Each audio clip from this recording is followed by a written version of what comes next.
Bonjour à tous, on se retrouve pour une nouvelle vidéo. Donc aujourd'hui, j'ai l'honneur d'accueillir avec nous Jeff Archambault. Et il y aura avec nous aussi Evans qui fait partie de la même promo que moi. Donc je vais vous présenter. Allez-y. Bonjour, c'est un plaisir d'être avec vous après quelques jours, 2 jours avec toute la promo. Bon, Jeff Archambault, je viens de la côte est de Boston, aux États-Unis. J'ai fait toutes mes études aux États-Unis. D'abord en tant que commercial, ensuite j'ai eu l'honneur aussi d'être entré à Stanford. J'ai fait mon MBA. Ensuite, je suis parti faire un peu de finance à Wall Street. Mais j'avais toujours un rêve d'ado de venir un jour, parce que j'avais beaucoup étudié le français quand j'étais jeune. Donc à Archambault, j'ai des racines quand même françaises, mais c'est qui remontent très loin. Et donc j'ai eu vraiment la chance, grâce à mon réseau très important, qui m'a dit un jour, mais Jeff, j'ai trouvé les postes des rêves. Et en fait, c'était pour venir, il avait son client, Apple Computer, chercher quelqu'un pour gérer leur équipe de trésorerie en Europe. Et le poste était basé à Paris. Et donc, pour moi, c'était un rêve. Je suis resté 4 ans. Ensuite, petit fort raison, j'ai intégré Disney, où je suis resté 25 ans, avec 8 différents postes de direction. Ah oui, donc c'était une très belle expérience. Mais tout ça suit son cours et finalement, d'une suite assez logique, et c'était le moment de quitter Disney. Et je voulais pas m'arrêter. Et donc, c'est à ce moment-là, j'ai commencé à donner des cours, coacher beaucoup de jeunes professionnels, des étudiants. Et surtout, et depuis 6 ans, j'anime les ateliers avec les déterminés et c'est un bonheur. Donc en gros, Paris, France, c'est un rêve depuis petit garçon. Exactement, tout à fait. Moi, c'est Evans Gabas Coutinhoa. Le mot est super long. J'ai pas le même parcours prestigieux que Jeff. T'as pas le même âge non plus. J'ai pas le même âge, surtout. J'ai 22 ans. Alors moi, du coup, je suis franco-mexicain, donc de parents guadeloupéens ou de papa mexicain. Je suis arrivé en France à mes 5 ans. En France, du coup, je suis arrivé à Lyon. J'ai fait une partie de mes études à Lyon. Puis je suis monté à Paris pour faire ma certification en cybersécurité dans le domaine de la cybersécurité et des jeux vidéo. Puis je suis venu à Montpellier. On s'est rencontré avec Zineb dans la promo des déterminés. La meilleure promo 73. 73, c'est bien promo, quoi, comme disent les gens. J'ai aussi fait, du coup, j'étais combattant de MMA professionnel. J'ai combattu un peu partout en Europe, en Allemagne, au Cage Warriors, en Suisse, en Italie, là, partout. Et puis on s'est rencontrés. Aujourd'hui, je porte un projet qui s'appelle Working Quest, donc qui est une entreprise qui a pour but de transformer un peu le monde du travail qu'on connaît aujourd'hui en quelque chose de plus ludique, une expérience un peu plus engageante pour les gens. Ça, c'est le projet que je porte. Mais aujourd'hui, on n'est pas là pour se focus sur moi. On est là pour parler un peu de... Je peux dire, pour un jeune âge, il a un bon parcours déjà. Merci. Il n'a pas tout dire, mais il a un long parcours. Les garçons, réellement, sachez que cet épisode ne sera pas comme les 2 précédents. Ça va être un pur impro, un pur épisode chill. Quel est aujourd'hui votre rêve futur? Donc, Jeff, quel est aujourd'hui, après tout ce parcours, parce que vous avez des longs parcours malgré toi, ton jeune âge, et Jess aussi, tu as un long parcours et un beau parcours. Quelle est aujourd'hui la chose que vous vous dites, j'ai pas fait ça encore et je veux le faire? J'allais dire, j'aime beaucoup ce que je fais en ce moment, dans cet esprit de partage avec des jeunes. Je passe la majorité de mon temps avec des jeunes étudiants, entrepreneurs, sportifs. Je peux dire, je suis comblé et j'aime beaucoup ce que je fais et je dirais mon rêve pour l'instant, c'est de pouvoir continuer à donner autant et de recevoir autant. Je ressens le donnant-donnant, qu'il y a vraiment un échange sans quelque chose à faire. Je me sens très très fort, le fait de s'ouvrir. C'est vrai que j'étais toujours, mais je crois que je suis plus ouvert que jamais. Mais du coup, vu cette ouverture, je reçois beaucoup et c'est un bonheur. Et toi, Evans? Oui, il y a beaucoup de donnant-donnant. Je ressens aussi beaucoup à la formation. Hier encore, on était en pleine formation avec Jeff. Voilà, la petite info. Et en fait, beaucoup ce côté, il nous donne des conseils, des infos précieuses. Et ça, c'est quelque chose qu'il n'est pas obligé de nous dire, mais qui vient naturellement. Et nous, ça nous donne vraiment des conseils qui sont précieux, et des conseils notamment au niveau de la vie, surtout. Plus que de la vie entrepreneuriale, vraiment, ce qu'on appelle le mindset, les anglicismes partout que je balance.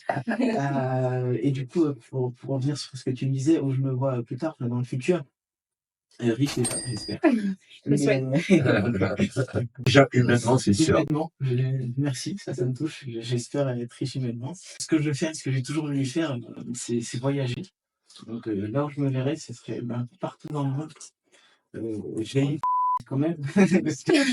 Non, je rigole, je vais vite J'aime que t'as été surpris.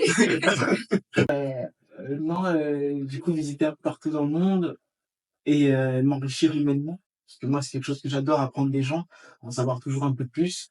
Il y a toujours des points d'énergie à capter.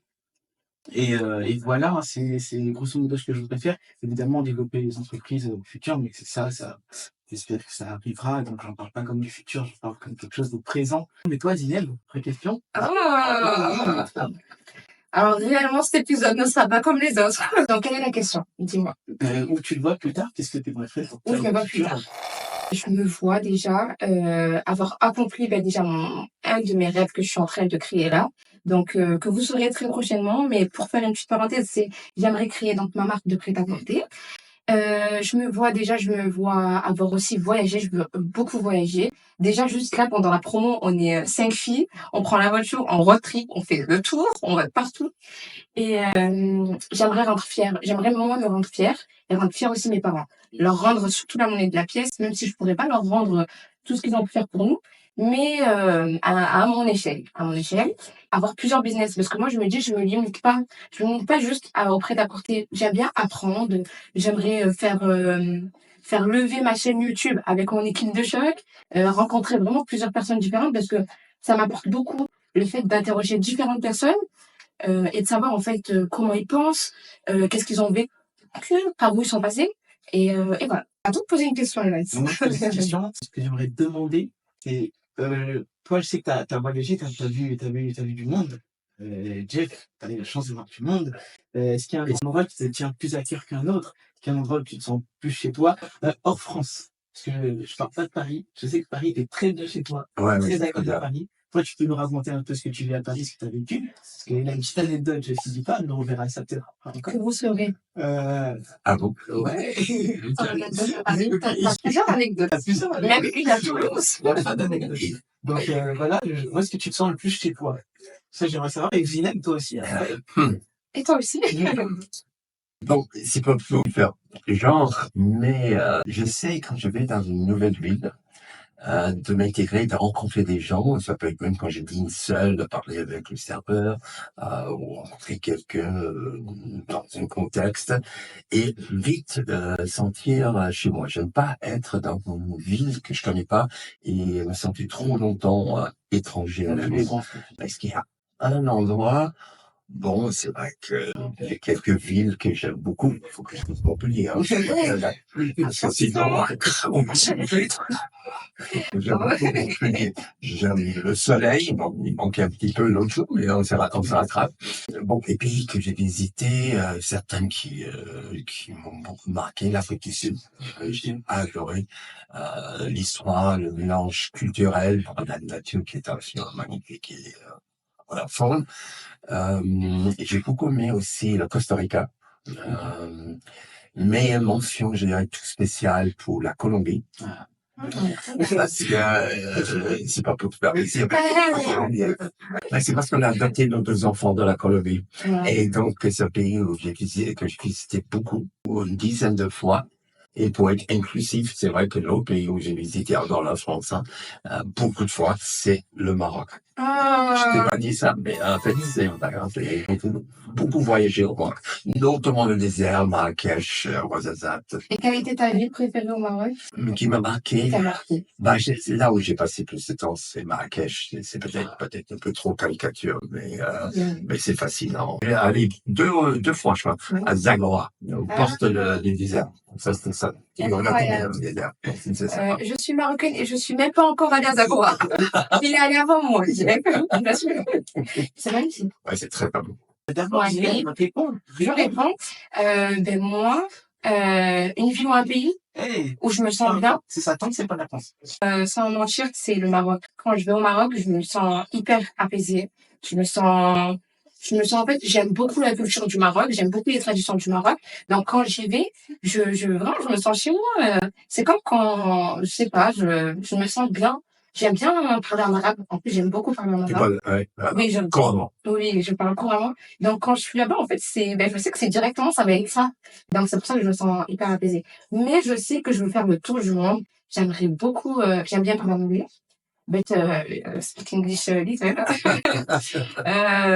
Mais j'aimerais bien, oui, faire l'Amérique, faire côté Arabie Saoudite, faire le côté Émirats, Turquie.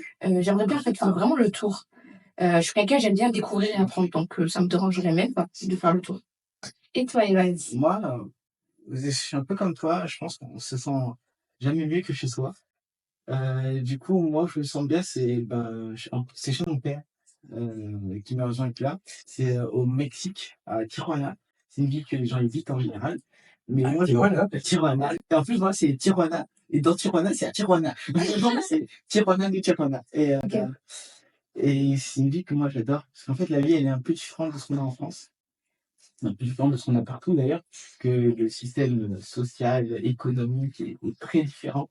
Donc, c'est que les gens ils sont ancrés dans du partage, et c'est du partage réel qui vient du cœur. Et ça me tient beaucoup à cœur. Je pense que c'est le même cas au C'est Maroc. ça. Même en Colombie, c'est pareil. Souvent, les gens, ils sont très axés sur le Ah ouais. partage. Et ils n'hésitent pas à te dire non, mais ça, c'est gratuit, prends-le, pas de souci. C'est ça. En fait, on n'est pas sur cette mentalité focus capitalisme et tout. On est vraiment là pour s'aider. Mais On a il y a souvent très peu, justement, et du coup, c'est très, très dur. Et moi, j'adore ça. Donc, c'est la vie qui me tient le plus à cœur, je dirais.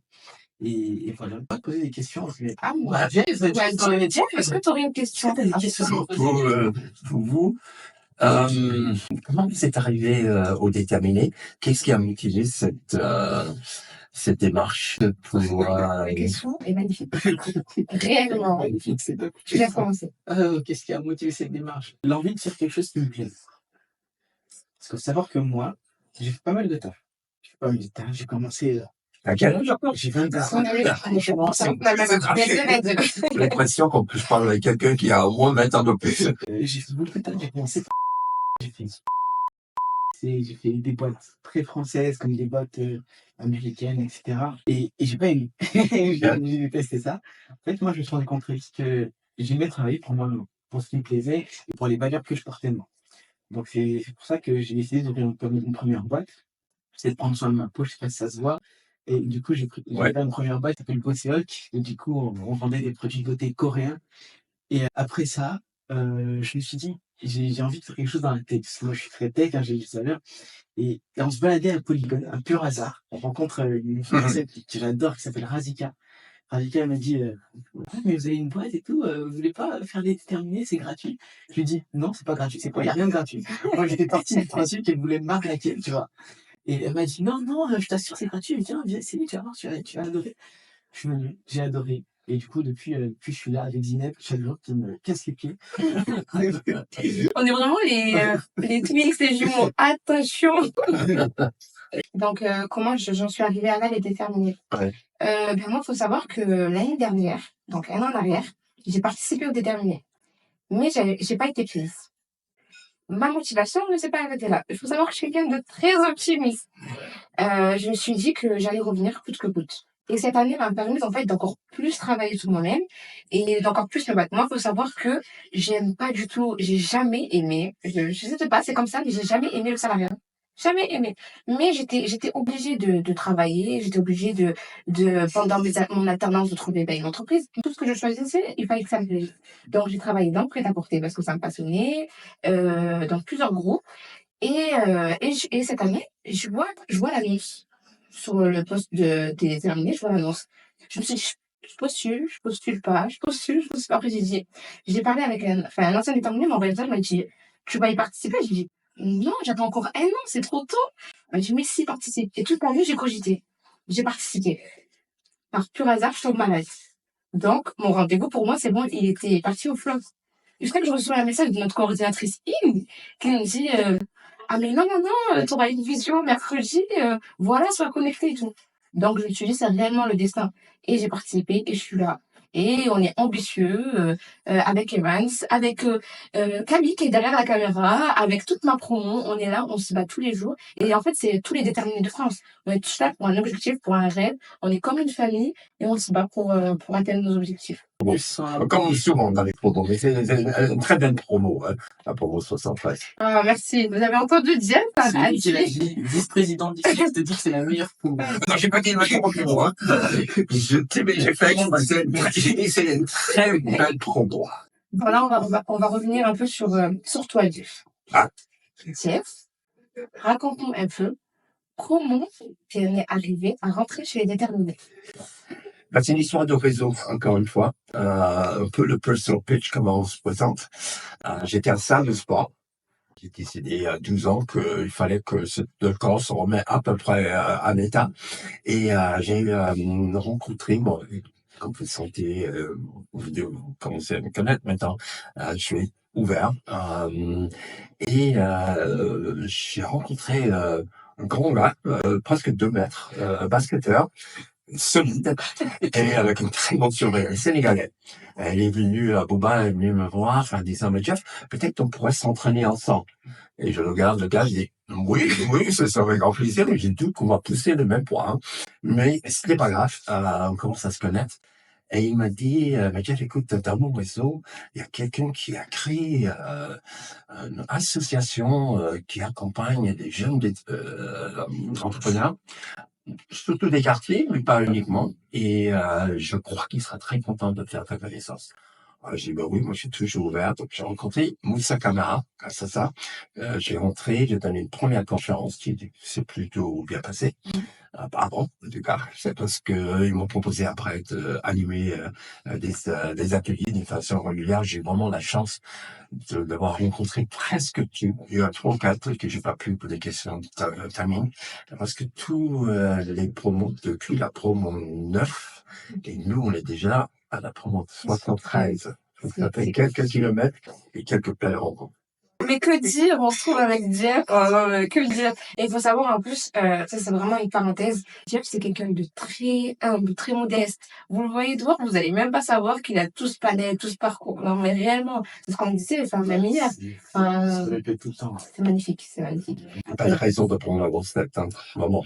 On est tous humains, avec chacun son parcours. Ce qu'on dit toujours avec Camille qui est derrière la caméra, on dit toujours, ouais, on est tous des humains, peu importe le parcours, on va tous pas être pareils. C'est vrai.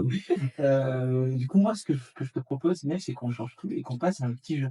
Ah. Ouais, on va passer à un petit jeu, une sorte de petit concours d'anecdotes. Chacun va raconter une anecdote vraie et une anecdote fausse, et on va voir laquelle est vraie, laquelle est fausse. Eh bien, on se retrouve après la fin de saison. À tout à l'heure.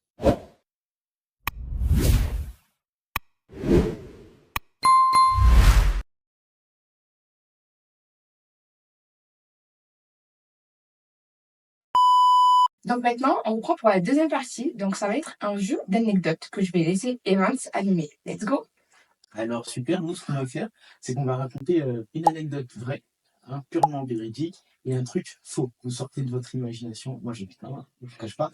Et nous, du coup, les personnes qui jouent pas, enfin qui racontent pas l'anecdote, elles doivent découvrir si c'est vrai ou faux. Et ça peut donner de très belles choses. Donc je vais laisser Jeff l'honneur de commencer. Je vais laisser l'honneur de commencer avec une anecdote vraie et une fausse. Bon, d'accord. Alors, puisqu'on a parlé des rencontres, les 2 anecdotes vont être des anecdotes sur les rencontres. Je vais commencer avec la rencontre dans un monde que j'adore, c'est le monde du rugby. Et on parle des gens humbles. Peut-être la personne qui m'impressionne le plus, par son humilité, mais aussi par ses talents incroyables, c'est Antoine Dupont. Je suis un grand fan. Et j'ai eu le plaisir d'aller rencontrer notre ancien des termes à Tarbes, et on est allé dans les Hautes-Pyrénées. Et on est passé par Castaner-Magnoac. Et on est allé à l'hôtel qui est tenu par sa famille. Et j'ai eu le grand plaisir de prendre, bon, c'était l'après-midi, donc on était sages. On aurait pu prendre autre chose. Mais on a pris un petit thé dans l'après-midi avec quelqu'un que j'aimais beaucoup, Antoine Dupont. Ok, d'accord. Là, on doit savoir ce que c'est ou pas. Et le deuxième. Oui, le deuxième. Et vous savez, bon, j'ai passé quelques années à Disney, quelques années, et j'ai eu l'occasion de rencontrer des personnages, pas que les personnages Disney, mais des vrais personnages. Et une fois, j'ai pu accueillir Alain Delon. C'était au bon moment. Après, le lendemain, on a échangé le 06, comme on dit. Et j'ai dit, Alain Delon, voilà, il y a un problème. J'ai dit, bonjour Alain, est-ce qu'il y a un problème? Il dit, non, non, non, au contraire, j'aimerais bien vous proposer un petit tour d'un hélicoptère autour de Disney. Le truc, c'était peut-être vrai, genre. C'est ça. Ok. Sachant que on est concurrents là. C'est si tu gagnes, t'as un point, si je gagne, j'ai un point. Donc on se sollicite pas. Antoine Dupont, c'est très possible parce que Jeff, il est fan de Ring. Mais c'est ça. Mais imagine au final, c'est faux que c'est pour nous trouver. Mais pourquoi je t'aide? Pourquoi je t'aide? Je sais pas, moi. Jeff. Ok, je dis d'abord mon choix, comme ça c'est fait. Je me recopie pas. Je dis que la deuxième est vraie, que la première est fausse. Donc rugby faux et Disney vrai. Hélicoptère, ça me paraît chaud comme. Mais j'aurais la première, c'est pour ça que j'ai choisi ce choix. Après, j'étais très fan. Oh, mais Antoine Dupont, c'est très actuel. Et la semaine dernière, c'est. Non, moi, je dirais que la première est vraie et que la deuxième est fausse. Ok, départage-nous, Jeff. Bah, t'as raison. Non. J'allais choisir comme ça, mais je me suis dit non, c'est pour me trouver les filles. C'est fou. À ma grande frustration, j'aurais bien aimé rencontrer Antoine Dupont, donc c'est le cri du cœur. Si jamais il y a plusieurs personnes sur le sujet, c'est vrai que je suis allé en repérer dans son village. On a pris une thé, mais pas avec Antoine, j'étais avec mon déter. Évidemment, on n'était pas là, il est tellement sollicité. Et c'est vrai que j'ai eu la chance de rencontrer Alain Dupont et on a déjeuné, dîné plusieurs fois. Et donc, il m'a invité de faire un truc dans son village. Voilà. J'ai gagné. D'accord. À toi, Evan. À moi. Là, c'est bon pour toi, Dieu. on va rester sur ces thématiques des rencontres un peu, je pense. Ok. Parce que moi aussi, j'en ai pas mal. Mon père, il travaillait au tribunal, donc en France. Tribunal de grande instance à Paris. Et en fait, du coup, il y a le président de la République qui, des fois, fait des petites visites au tribunal, etc. Pour rencontrer les juges, etc. Il travaille là-bas. Et il se trouve que moi, j'étais avec mon père une fois où le président a fait une visite. Et la personne que j'ai rencontrée deux présidents pour le coup. C'était François Hollande et Emmanuel Macron. On avait fait une petite photo ensemble, on a échangé et tout. D'ailleurs, ils sont très sympas, ils sont très cool. Et ça, c'est ma première anecdote, parce que c'est vrai et faux. Une deuxième anecdote, moi, j'étais ancien combattant de MMA. J'ai combattu beaucoup de gens, je me suis entraîné avec beaucoup de gens. Et une personne que j'ai pu rencontrer qui est super cool et super intéressante, qui est plus gentille que ce qu'on pense, c'est Francis Ngannou. Je sais pas si ça parle à tout le monde. Un géant colosse de 3 mètres de haut. C'est un frigo, en fait, un frigo ambulant qui marche. Et qu'on a pu s'entraîner ensemble, très connu, très médiatisé, en tout cas dans le monde du sport. Et c'est ça mes deux anecdotes de rencontre. Le deuxième, on a une tendance, un peu comme moi, avec de dire que ça fait même à très haut niveau dans plusieurs pays, et c'est tout à fait possible que tu as rencontré cette colosse. L'autre, peut-être ressemblable. Moi, je n'irai avec le deuxième. Je crois que tu l'as pas encore rencontré, ce colosse. La deuxième est fausse, tu penses? Ouais, est fausse. Ok, et moi, je dirais que la première est fausse et que la deuxième est vraie. Donc vous êtes sûr, c'est votre dernier choix? Ouais. Oui, c'est vrai. Ouais. Bah, la première était vraie. Et la deuxième est fausse. François Hollande est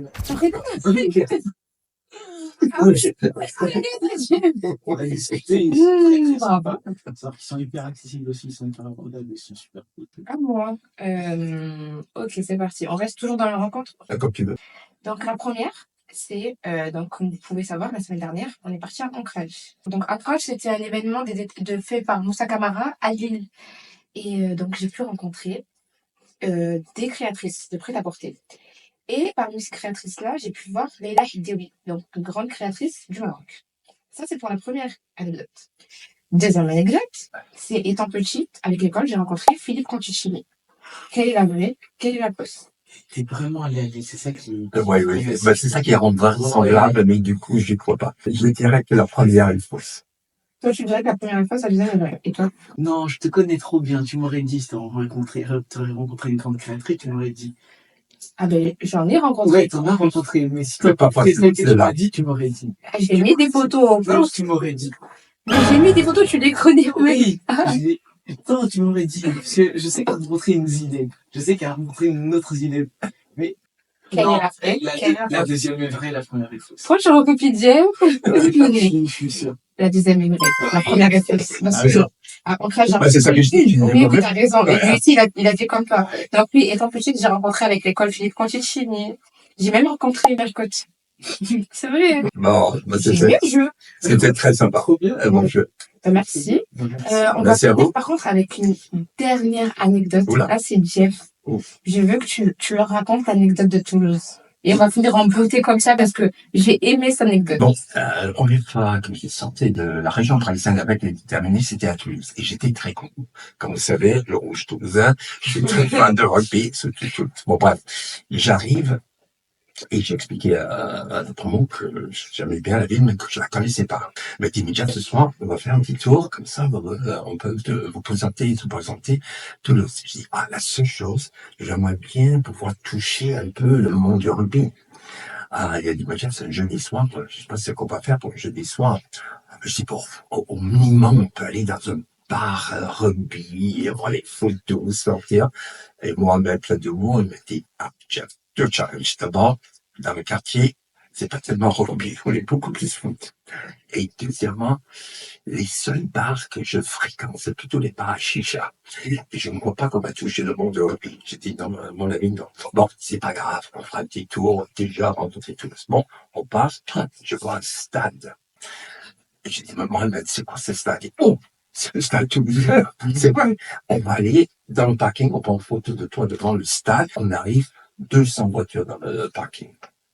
Mohamed m'a dit, mais je comprends pas, moi j'étais agent de sécurité, pas pour essayer. Il n'y a pas de 200 personnes. On va aller voir de quoi il s'agit. Donc on y va.